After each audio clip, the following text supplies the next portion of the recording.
Alright, so for the most part, so far we've only discussed the convergence and divergence of series that had positive terms. Today we're going to start talking about series that have multiple negative terms. So 11.5 is about alternating series. This is at least one type this is at least one type of series that has terms of both signs. Okay. So first of all, let's define what one of these is.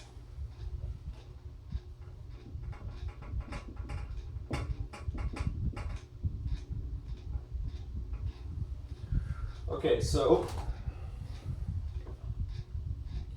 an alternating series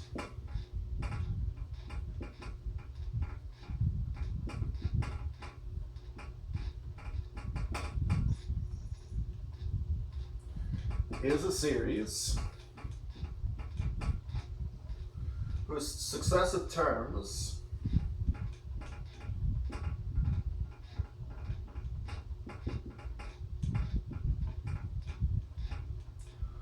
are alternately positive and negative.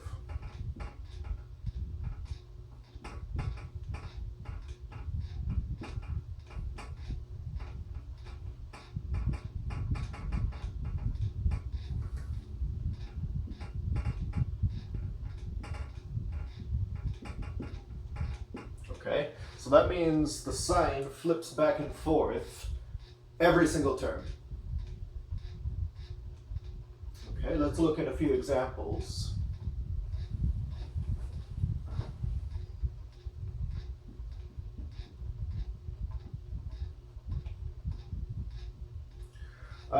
So the following is called the alternating harmonic series.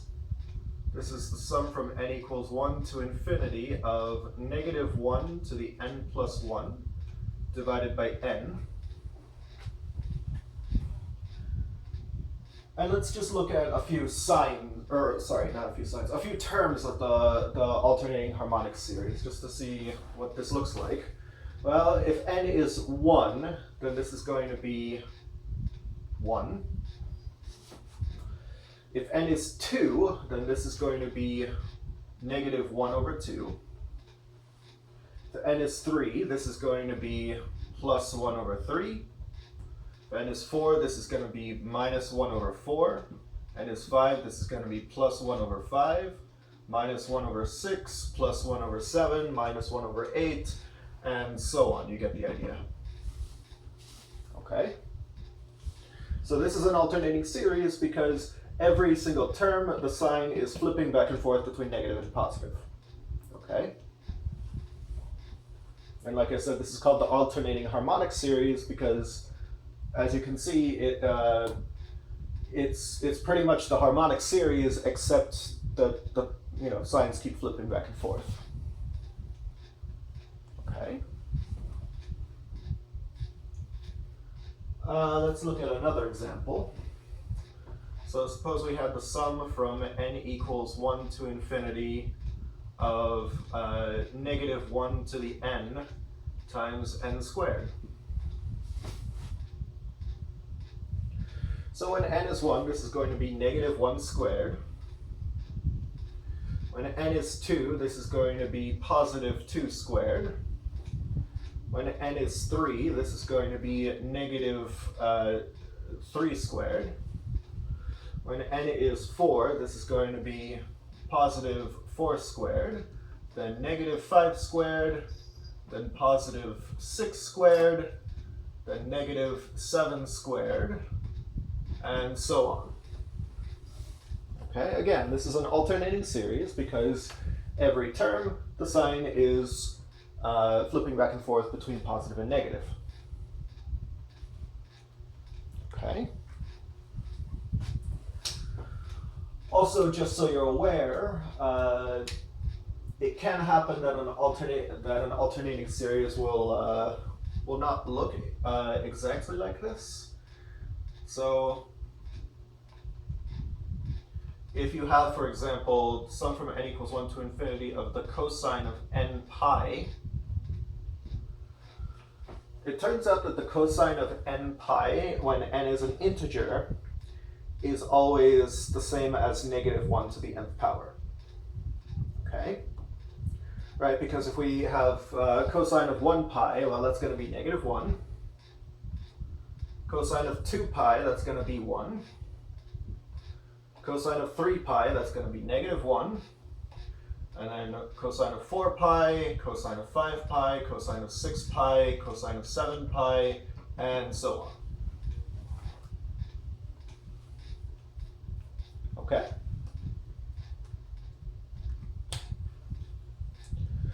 And as you can see, these signs are changing every single term. Okay? If it doesn't change every single term, it's not an alternating series. Okay?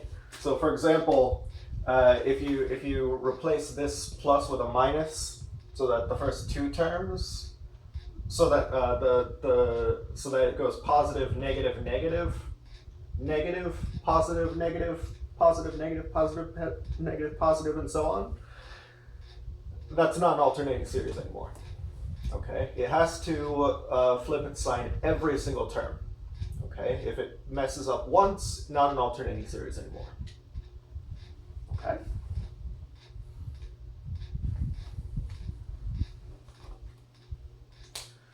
Now, pretty much every single alternating series looks like negative 1 to the n plus 1 times something, or negative 1 to the n times something, okay? Where that something is positive, okay? And in fact, yeah, so let's just take a minute to talk about this. So if you had the sum from n equals 1 to infinity of negative 1 to the n plus 1 times bn, and bn is always positive, then, well, this is going to be an alternating series, right?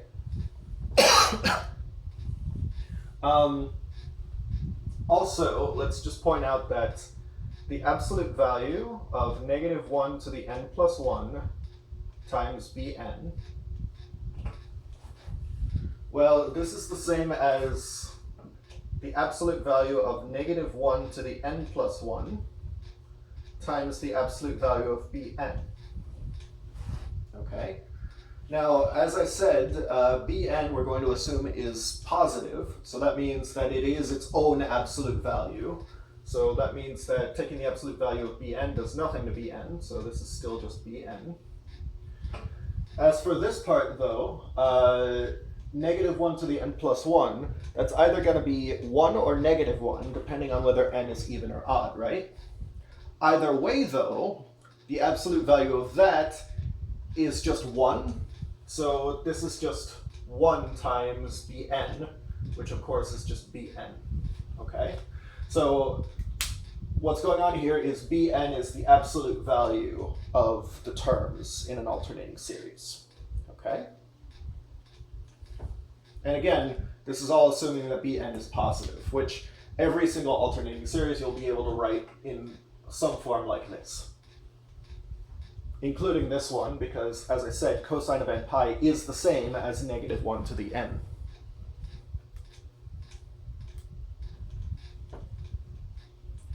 Okay, so for alternating series, we'll be interested in two main questions. One is more important than the other. The first question is, does it converge or diverge? That's, of course, the more important question. And the other question that we're going to answer today is, can you estimate the sum of an alternating series? All right, so we'll talk about both of those things today. First of all, let's talk about that more important question of whether or not it converges.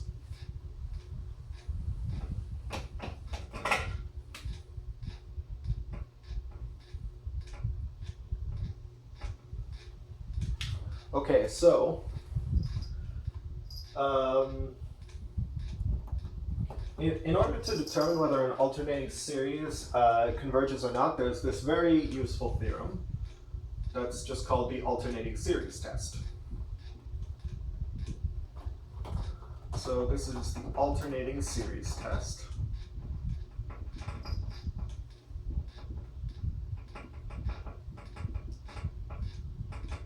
Let me just make sure I get this right.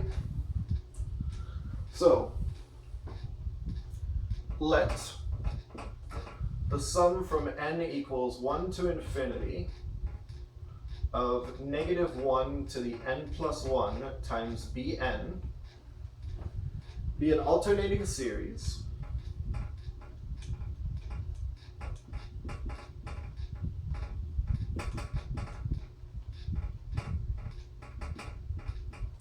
where for each integer, or I should say for each positive integer,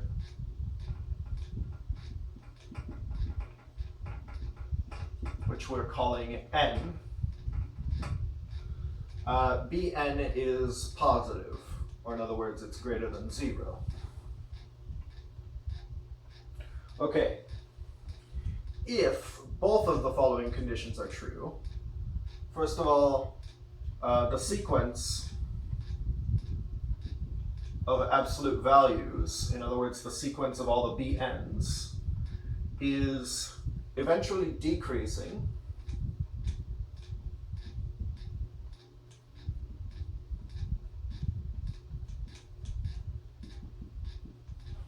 and the limit as n approaches infinity of bn is 0,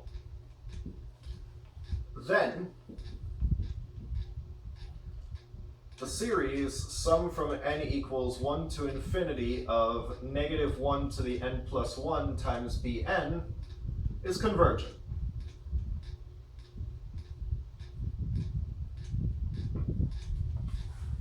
Okay?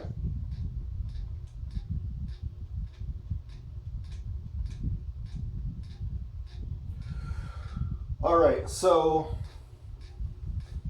this theorem is pretty much the main way that you'll ever handle alternating series. I'm going to do one example today where this theorem will not, we'll get to that. But yes, this is the main theorem that you should think of when you see an alternating series. Okay, so let's look at an example, of course, of how this theorem works. So, I want to determine whether the series sum from n equals 1 to infinity of negative 1 to the n plus 1 times 2 over 2n plus 1 is convergent or divergent. So, I want to determine whether the series sum from n equals 1 to infinity of, what is this again? This is negative 1 to the n plus 1 times 2 divided by 2n plus 1. I want to determine whether this is convergent or divergent. Okay? So, of course, this is an alternating series, right? Because 2 divided by 2n plus 1 is always positive. And then this negative 1 to the n plus 1, that's just going to flip back and forth between 1 and negative 1, depending on whether n is even or odd. Okay? So, like I said, when you see an alternating series, first thing you should think of if you're trying to determine whether it's convergent or not is alternating series test. Okay, it won't always be what you'll use. We'll see some examples later where the alternating series test won't be applicable, but you should always at least consider using it.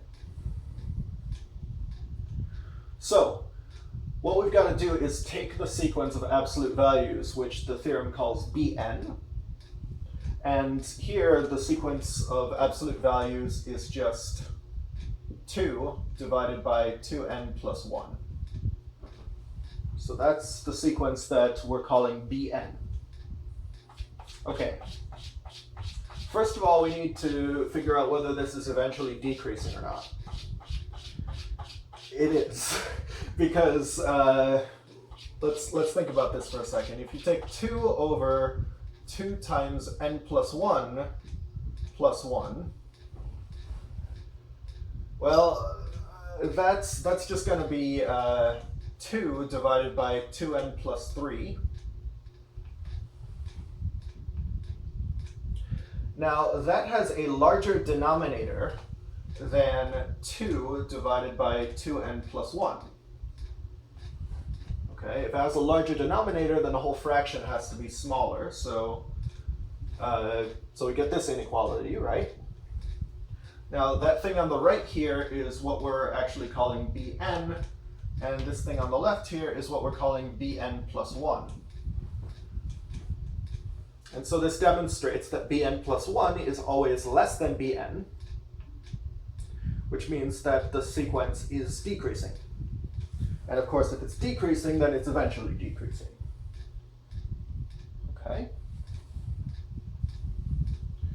Additionally, if you look at the limit as n approaches infinity of Bn, well, that would be the limit as n approaches infinity of 2 divided by 2n plus 1.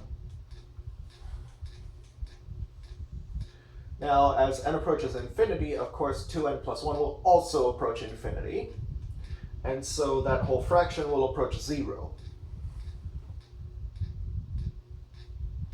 Okay? So now the alternating series test does apply, and all it says is that the series is convergent. Okay?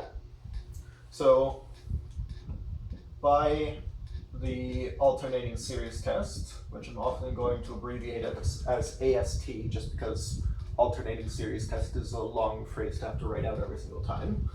The sum from n equals 1 to infinity of negative 1 to the n plus 1 times 2 divided by 2n plus 1 is convergent.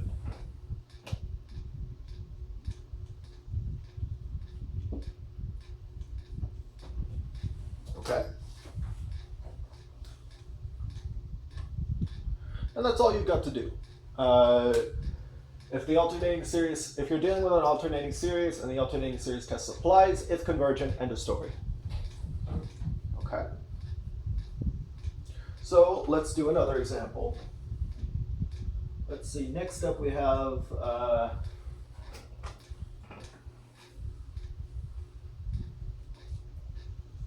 this one is the same directions. Determine whether it's convergent or divergent. This next one is going to be negative 1 to the n plus 1 times 1 divided by the natural log of 2n plus 1.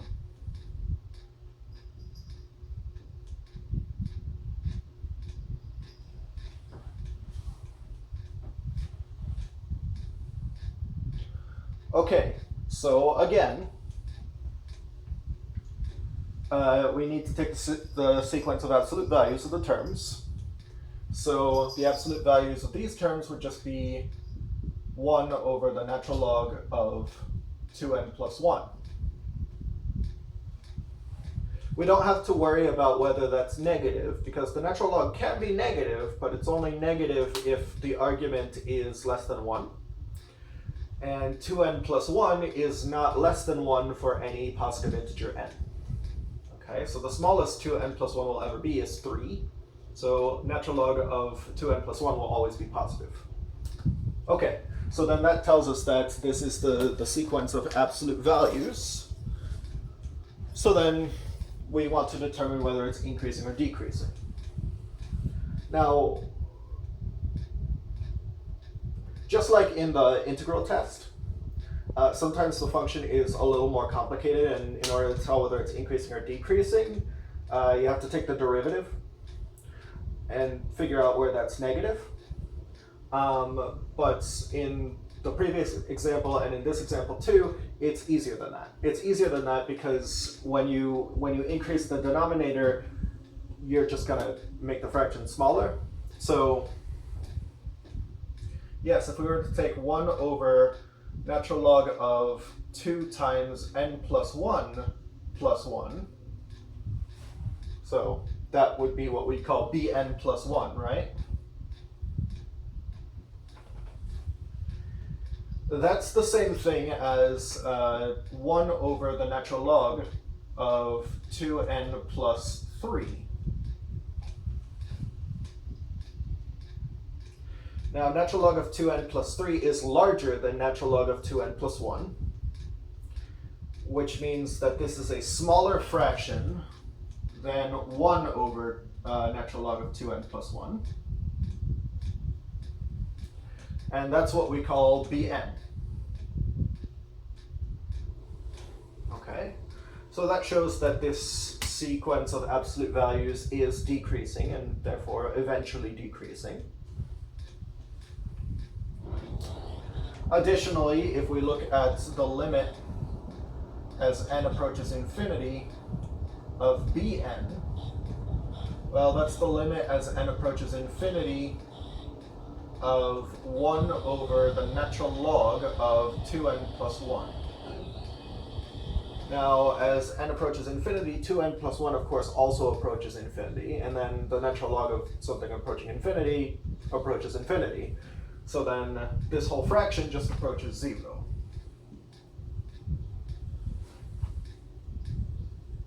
And so now the alternating series test applies again, and it just says it's convergent. So by the alternating series test,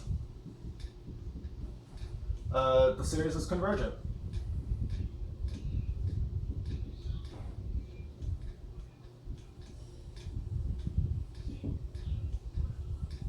And that's it.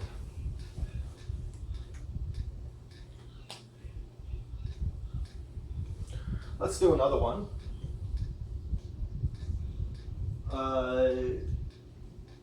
Right, so this one is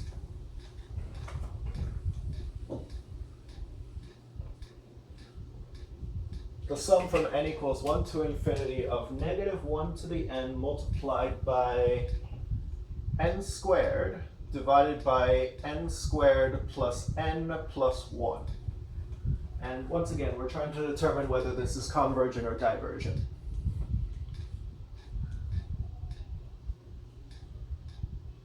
Okay, well now we run into a little bit of a problem, because you take the series, or the sequence of absolute values of the terms here, and that's just going to be n squared divided by n squared plus n plus 1, right? Okay. Now, to show that this is decreasing, you could use the derivative, and it would turn out to be eventually decreasing. But actually, it won't matter, because the limit as n approaches infinity of bn, well, this is the limit as n approaches infinity of n squared divided by n squared plus n plus 1, which is actually 1 and not 0. So that means that the alternating series test doesn't apply. Okay? So the alternating series test has nothing to say about this series. It's not saying that it's divergent, it's just not saying that it's convergent either. Okay, so it's telling us nothing. Alternating series test simply isn't applicable to this particular series. Okay? So, in these cases, you need to use some other methods to determine whether it's convergent or divergent. Okay? For this one, well, let's see, the absolute values are approaching 1, and the sign is flipping back and forth between negative and positive, right? Let's think about that for a second. So if we were to like graph the terms of this sequence,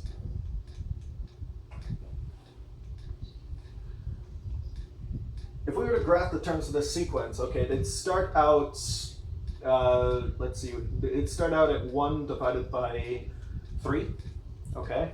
So maybe like here's 1 and here's -1. So it starts out at like -1/3, which is like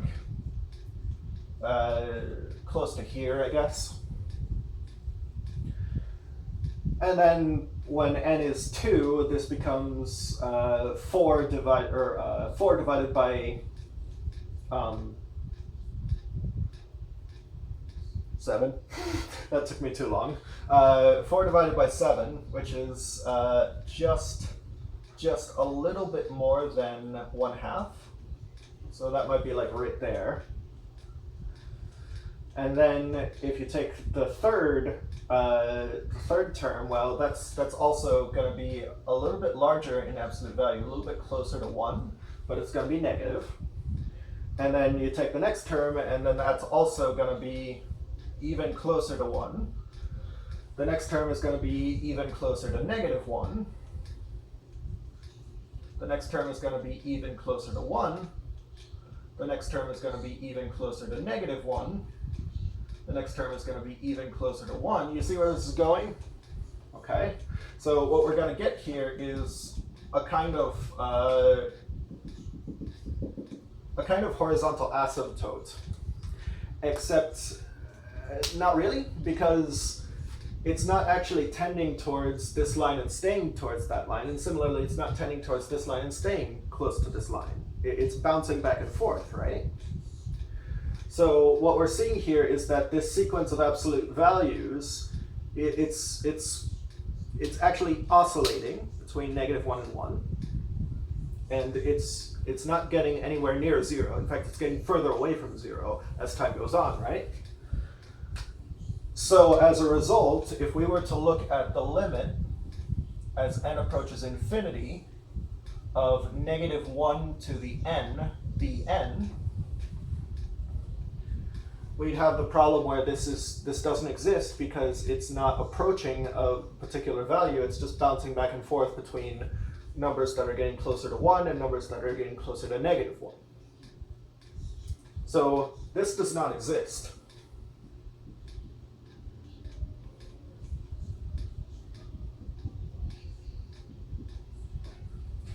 Okay. Now, if the limit of the terms does not exist, then that means that, of course, it's not 0, which means by the test for divergence that this series cannot converge. Okay? So, by the test for divergence,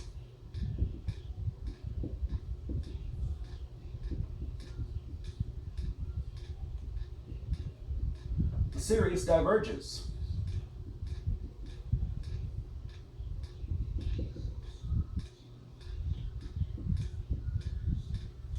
Okay?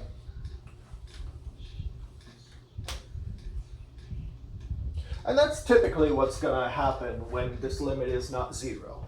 If the limit of the absolute values isn't 0, then you're always going to have this weird oscillation between these two horizontal lines, getting closer and closer to the two horizontal lines, but actually bouncing back and forth between them. So when that happens, you can always apply the test for divergence. The test for divergence being the one where you see if the limit of the terms is 0, and if it's not, then it's divergent, just like in the in lecture the one on 11.2. And then that will show you that it's divergent. Okay.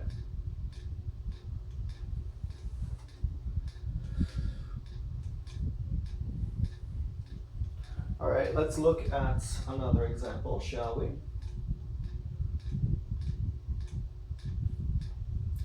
Yeah, so let's look at the alternating harmonic series now.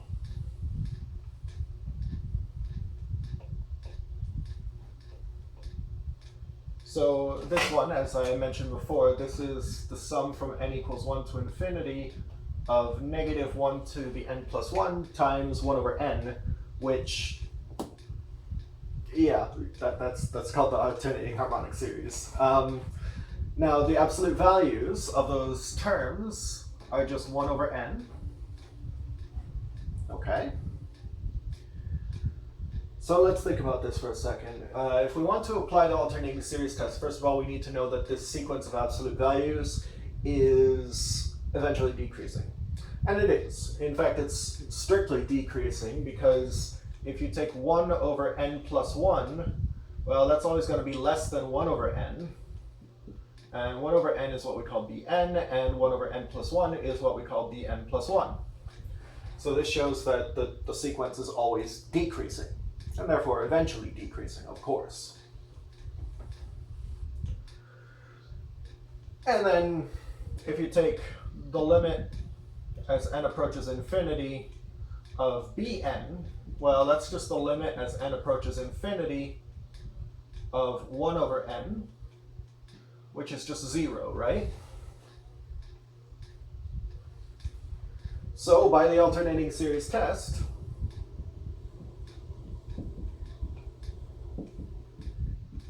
the series is convergent.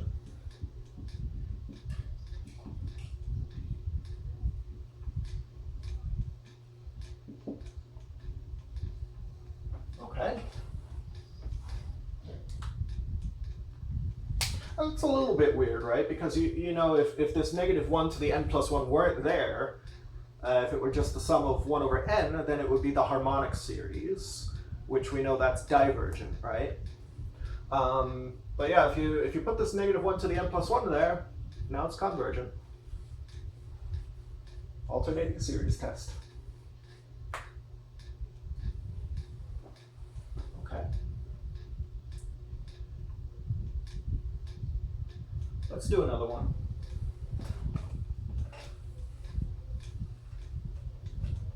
So this one is the sum from n equals 1 to infinity of negative 1 to the n times e to the 1 over n.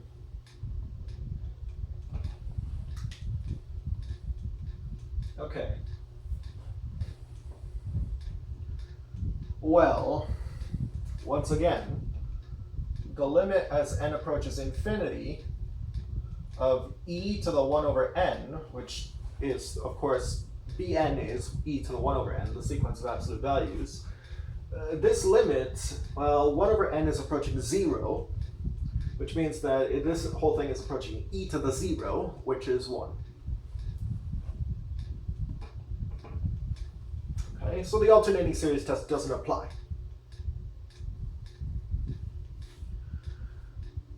Now, the alternating series test doesn't apply, but this right here indicates that the limit as n approaches infinity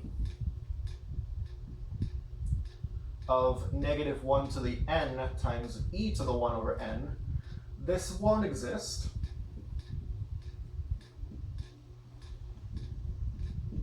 And that's for the same reason as the other one, where it just keeps bouncing back and forth between numbers that are getting really close to 1 and numbers that are getting really close to negative 1. And it never settles on any particular number. So this limit doesn't even exist, and so by the test for divergence, the series is divergent. Okay? So by the test for divergence,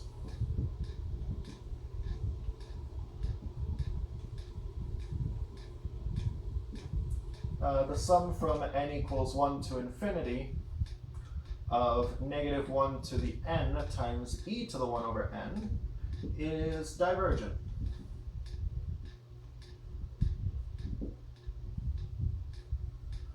Okay?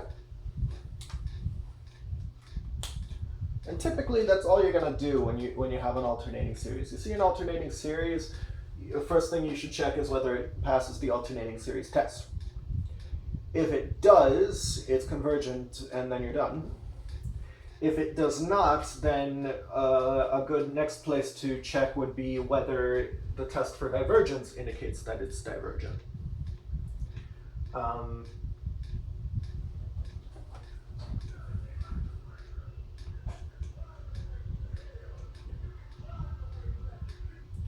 Now, when you look at this, you might be wondering, isn't this a little bit, are these conditions a little bit redundant? Like if you have a positive sequence of absolute values, and it's eventually decreasing, and its limit is 0, aren't those kind of saying the same thing? Like if the limit is 0, doesn't it have to be eventually decreasing? Similarly, if it's eventually decreasing, doesn't its limit have to be 0? The answer to both questions is no. These conditions are not redundant. And I will now display two examples where it will have one condition but not the other. So first I want to look at -1 to the n plus 1 times n plus 1 over n. Okay. Again, we take the sequence of absolute values of the terms, Bn equals n plus 1 over n. This is eventually decreasing. In fact, it's strictly decreasing. Okay? However, if you take the limit as n approaches infinity of Bn, well, that's the limit as n approaches infinity of n plus 1 over n, which is 1. Okay, so it's decreasing, but its limit is not 0.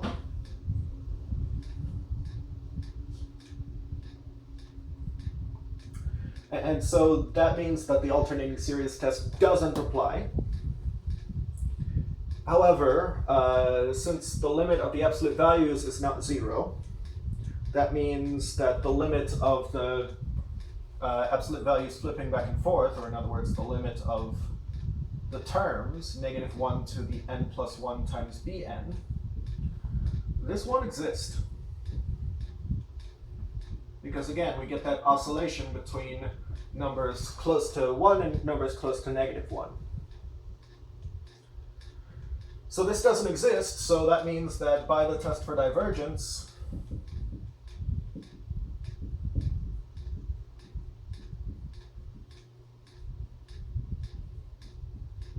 the series is divergent.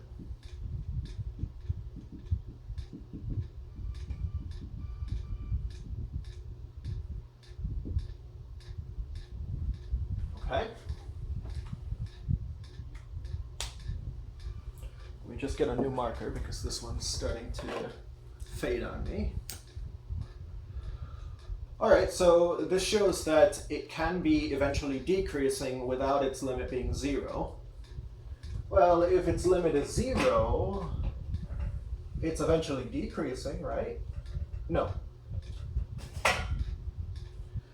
So in the next example, we're going to see how that, the limit being 0 doesn't imply that it's eventually decreasing. So let's say we have -1 to the n times 1 plus 1/2 times -1 to the n divided by n. Okay?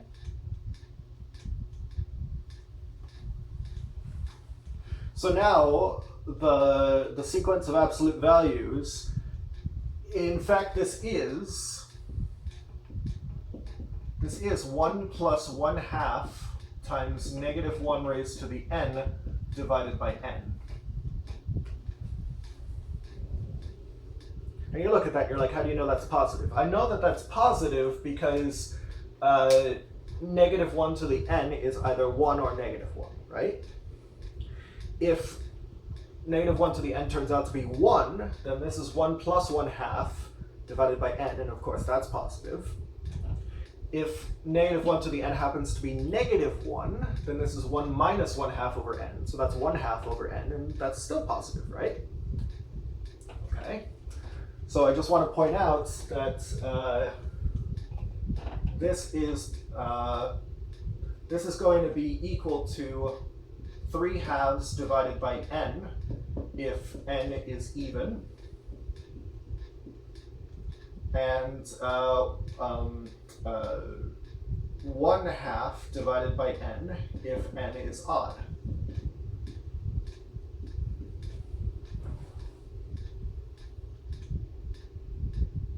Okay? And that really is a positive sequence with positive terms. So we don't have to worry that maybe this isn't what the alternating series test is referring to. It is. That is Bn.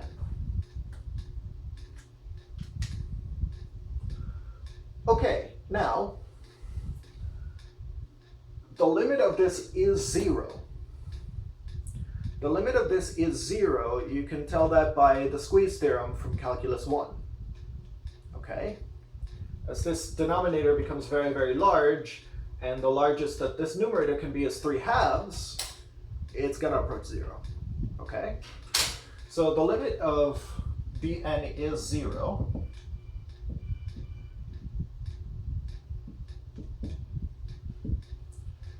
However,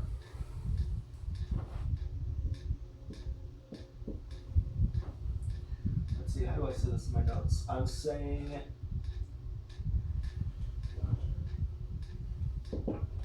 all right, so if n is odd, let's just consider that possibility for a second. There are plenty of odd numbers, so perhaps n is one of them.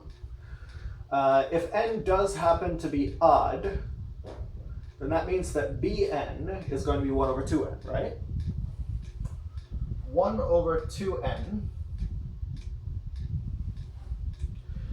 And in that case, Bn plus 1, well, n plus 1 is going to be even now. If n is odd, then n plus 1 has to be even. So that means that Bn plus 1 is actually going to be 3 over 2 times n plus 1.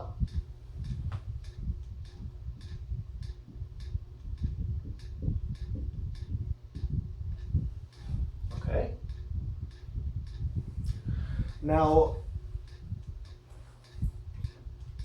you can show, so yes, this is Bn plus 1, and this right here is Bn.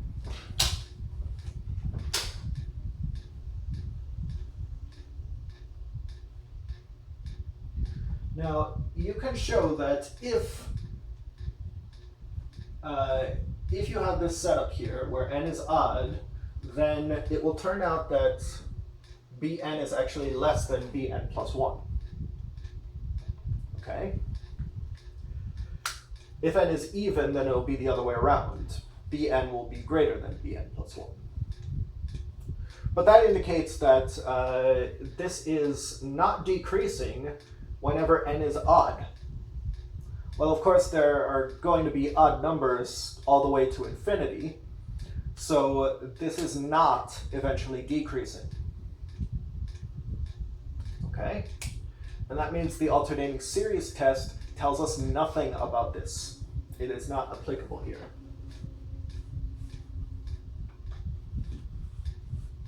So then how do you deal with a series like this? Well, I created this series myself. I wanted to come up with an example that shows that the limit can be 0 without it being eventually decreasing, and I succeeded in doing that, and that was not too hard for me to show.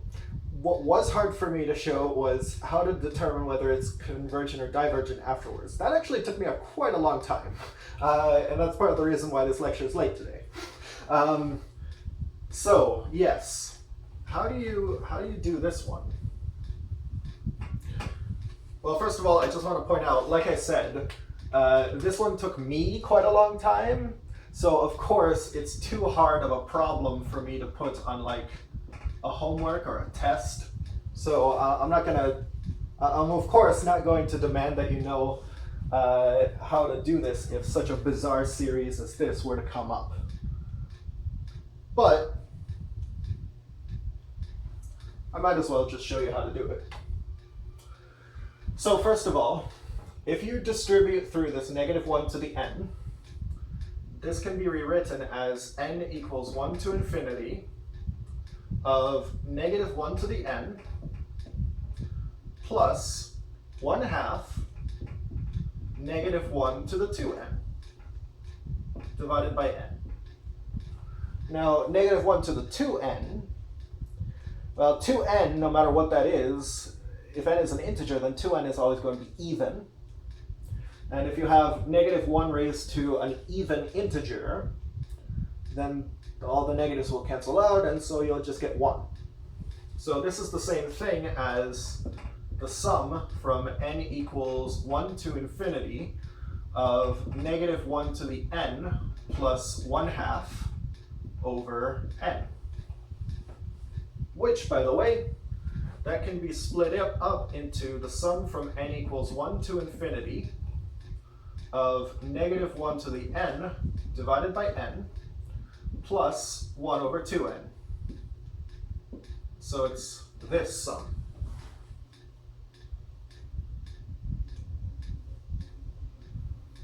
So now, someone asked me during recitation, can you split this up? Like, can you distribute this sigma over these two terms here, split it up, and then think of it as two different series being added together? And I said yes. And that's usually true, but not always true. You see, there's a little bit of technicality there. It is possible that you could get divergent series plus divergent series equals convergent series. For example, suppose we had the sum from n equals 1 to infinity of, let's say, negative 1 to the nth power plus the sum from n equals 1 to infinity of, wait, no, that's not exactly what I want. Let's just say you have the sum from n equals 1 to infinity of negative 1 and the sum from n equals 1 to infinity of 1.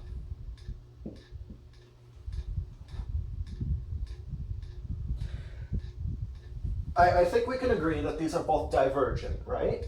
You add up infinitely many ones, of course that's not going to be finite. The test for divergence indicates that it cannot converge because obviously the limit of 1 is not 0. Similarly, here the limit of negative 1 is not 0. So there's no way that either of these two can converge. But if you add them together in the way that you're thinking of, well, this is now the sum from n equals 1 to infinity of negative 1 plus 1, and that makes 0. But that actually is convergent, right? It just converges to 0, right? Okay. What this shows is that this idea of splitting up a series into two different series doesn't always make sense, okay? Because these two are divergent, so they don't even have any values whatsoever. So it doesn't even really make sense to talk about this plus sign right here, okay? But one thing that you can say is the following, okay? If the sum from n equals 1 to infinity of Cn is convergent, and the sum from n equals 1 to infinity of Dn is divergent, then the sum from n equals 1 to infinity of Cn plus Dn is also divergent. Okay? So splitting a series apart into two summands doesn't always necessarily make sense. Doesn't always behave the way that you think it should. But definitely if one of those summands is convergent and the other one is divergent, then the whole sum is divergent. Okay? And you can think about why that is.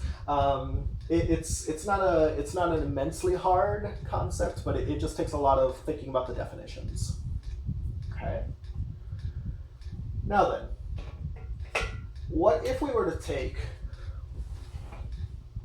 the sum from n equals 1 to infinity of negative 1 to the n divided by n? Well, that's convergent by the alternating series test.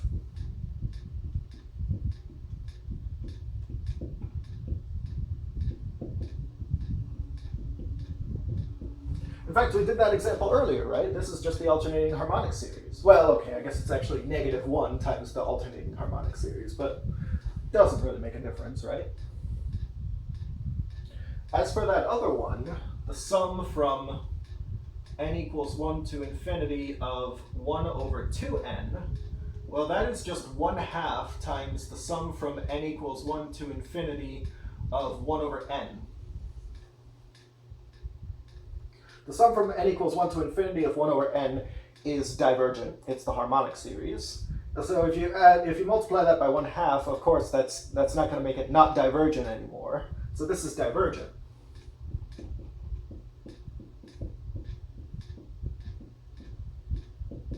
Okay?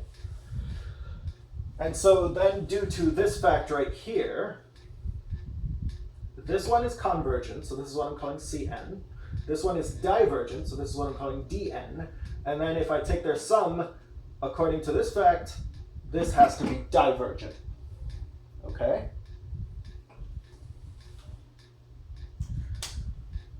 So this illustrates that, again, I know that that was a very hard one, and it's not going to really come up again.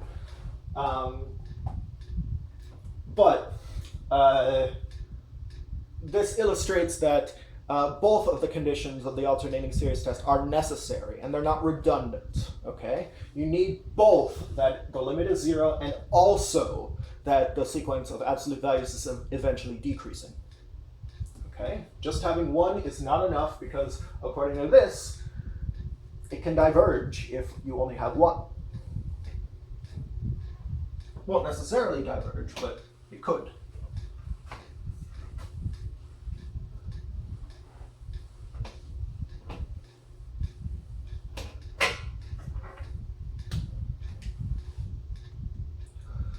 Okay.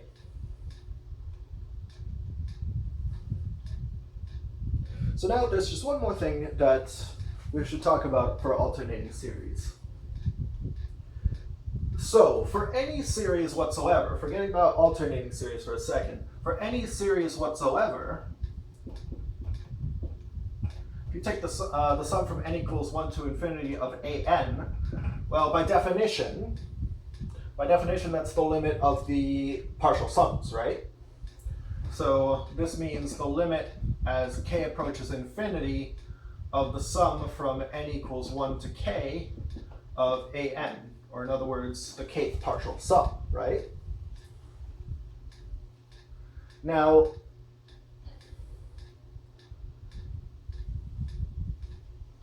if this really is going to converge, then you can approximate this equality if you just take a really large value of k, right?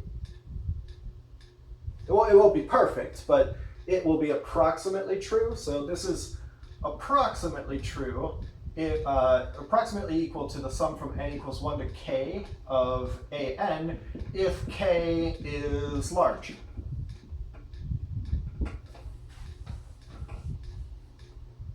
Right? So then you're like, okay, how large is large? That depends entirely on what you're doing. Probably if you're looking for an approximation, then you're doing some kind of science, like maybe physics or something like that.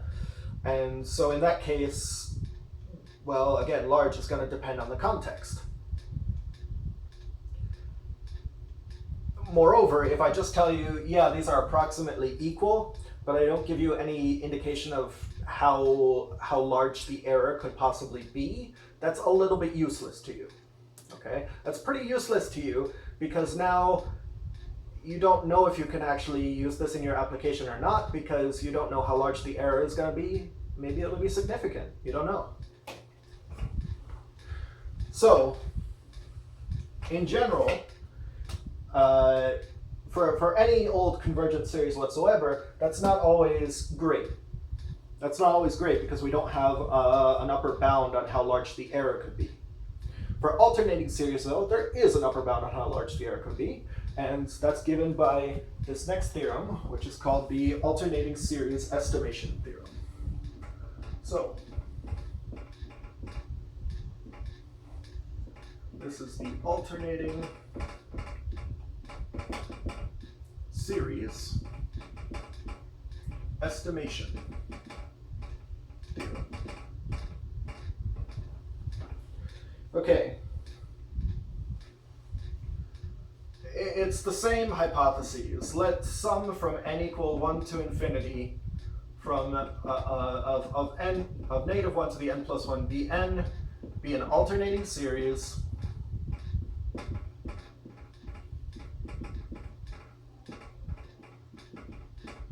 where bn is strictly positive. Okay, and it's the same assumptions. Assume that the sequence bn of absolute values is eventually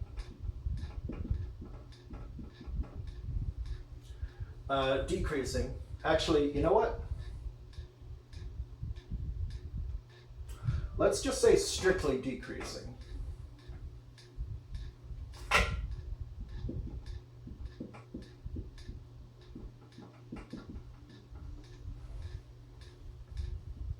And the limit as n approaches infinity of bn equals 0.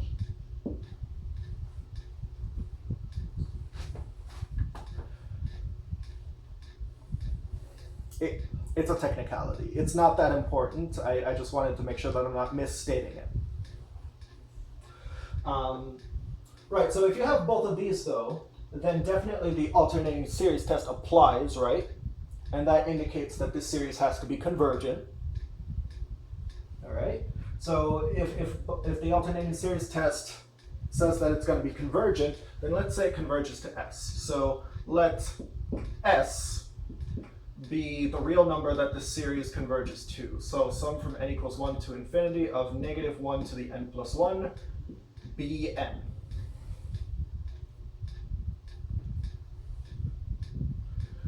And for each positive integer k,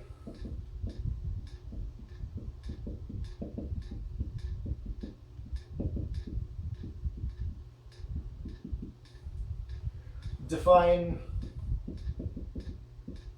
so I'm going to define a sequence, it's called Rk, and this is what I call the error. I want this to just be S minus the kth partial sum, so that's going to be the sum from n equals 1 to k of -1 to the n plus 1 times bn.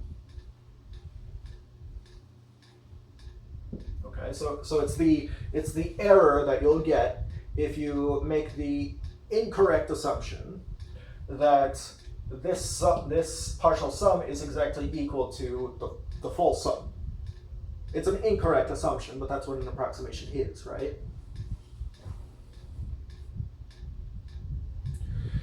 In that case,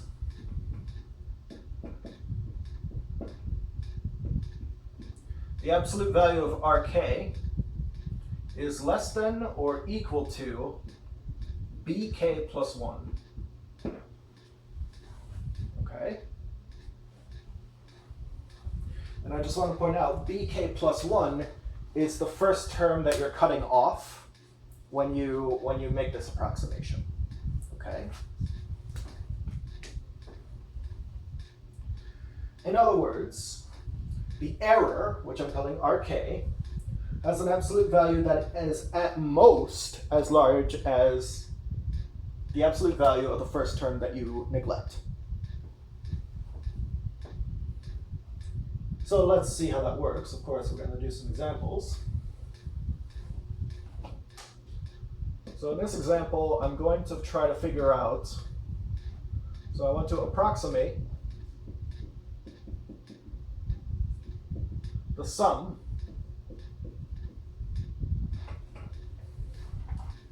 of the series sum from n equals 1 to infinity of -1 to the n plus 1 divided by n to the 6th power, correct to 4 decimal places.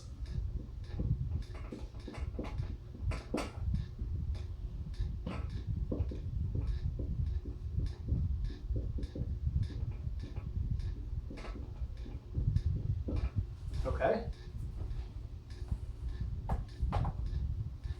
So in other words, what I want to do is I want to come up with a finite sum, which is the same as this actual sum, at least out to the 4th decimal place.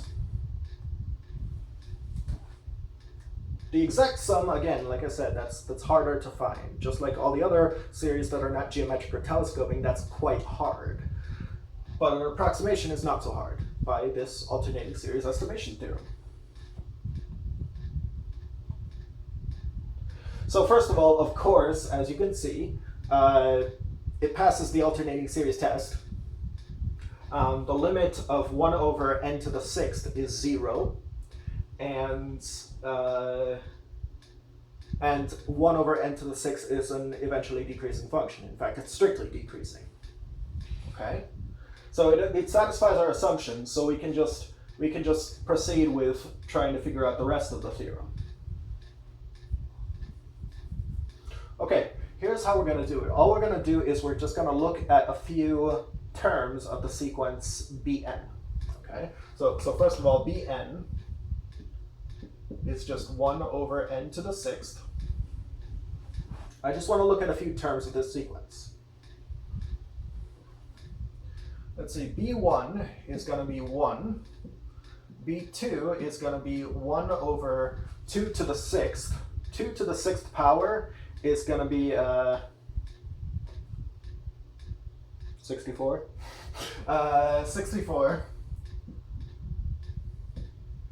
B3 is going to be 1 over 3 to the 6th, which is the same as 9 cubed, which is 81 times 9. And that's easy enough that I could do it without a calculator, but of course that's a waste of time, considering that I'm doing a lecture right now. So 1 over 3 to the 6th turns out to be 1 over 729.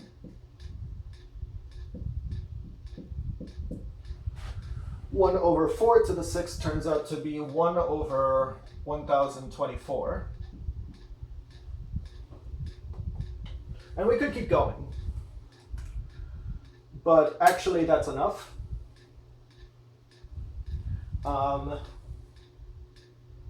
Wait a second, no, that's not quite enough.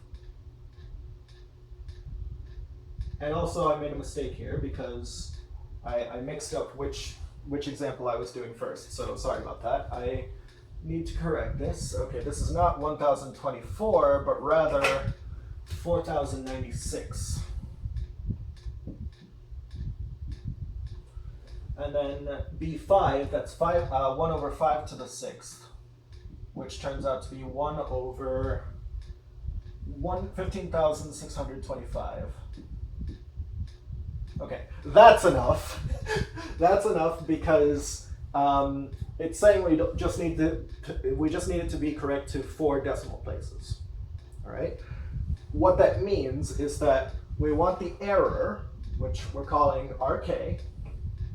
We want its absolute value to be less than 0.0001. Okay? Because if it's less than that, then that means the first 4 decimal places are correct, right?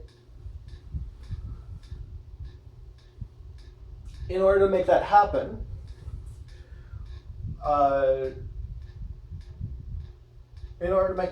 one way we could do that is if we get that bk plus 1 is less than that number. And by the way, so what we want is RK, which is less than or equal to bk plus 1. This needs to be less than 0.0001, which is the same as 1 over 10,000. Okay? it looks like this will happen when k is 4 or greater.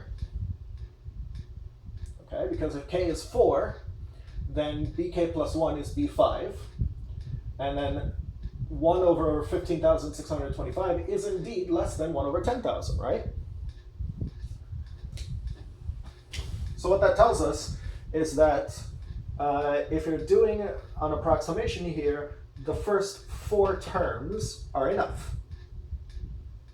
Okay?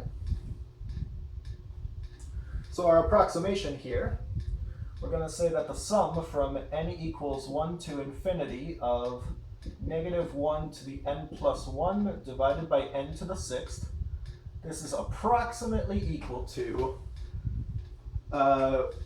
1 minus 1 over 64 plus 1 over 729 minus 1 over 4096, and that's it. Okay? And when I say it's approximately equal, what I mean is that the first 4 decimal places are correct. At least the first 4 decimal places are correct. Okay? And so this is our answer. Not that it matters, but I will just write what this is equal to. This is 2,942,695 divided by 2,985,984. Again, doesn't matter. If you just put this on your test, like if you just put this part on your test or quiz, I'm fine with that. That's enough. That's all you need. Because, you know, you won't have a calculator. It's annoying enough that you have to figure out these first 5 digits or first 5 terms in the first place. You certainly don't need to put it into a single fraction. I just wanted to give you a sense of what that number was. And as you can see, it's very close to 1.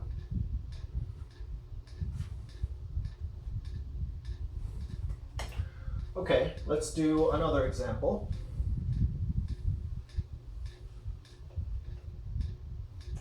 So almost the same directions. This time I'm only going to be correct to 3 decimal places.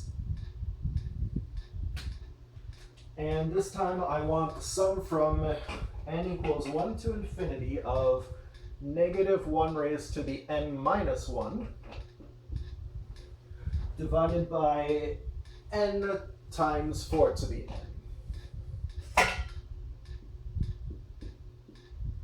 3 decimal places.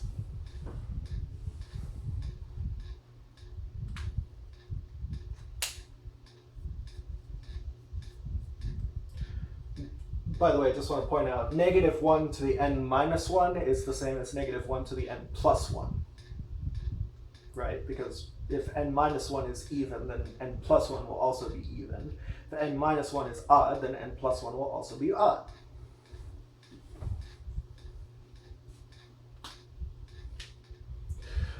So, we want the approximation to be correct in the first 3 decimal places. What that means is that we want the absolute value of the error to be less than 0.001. And 0.001, that's the same as 1 over 1,000. So now by the alternating series estimation theorem, in order to make this happen, all we need to do is find a term that is less than 1 over 1,000. And then the term before that is the last one we'll need. Okay? So let's look at a few terms of this sequence of absolute values. First of all, the sequence of absolute values is 1 over n times 4 to the n. Let's see here. B1 is going to be 1 over 4. B2 is going to be 1 over 2 times 4 squared, which is 1 over 32. B3 is going to be 1 over 3 times 4 to the third, which, let me go ahead and just look at my notes here. B3 happens to be 1 over 192.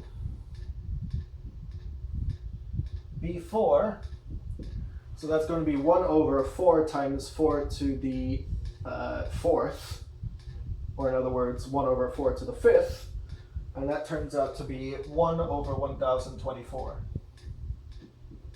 Jackpot. 1 over 1024 is less than 1 over 1000. So that tells us that R3 is going to be less than 1 over 1024 by the alternating series estimation theorem. And that means that R3 is a small enough error. So all we need here is, we just need to say that this sum from n equals 1 to infinity of -1 to the n minus 1 divided by n times 4 to the n, this is approximately equal to, let's see here, 1/4 minus 1 over 32 plus 1 over 192. And again, that's all I need. Although I will go ahead and say what this actually turns out to be. This is 43 over 192. Okay? And that is an approximation of the sum of this series, at least up to the first 3 decimal places. Okay? All right, so let me just make sure I didn't miss anything. Doesn't look like it. Okay. Right, so homework is up. Go ahead and get some practice with that.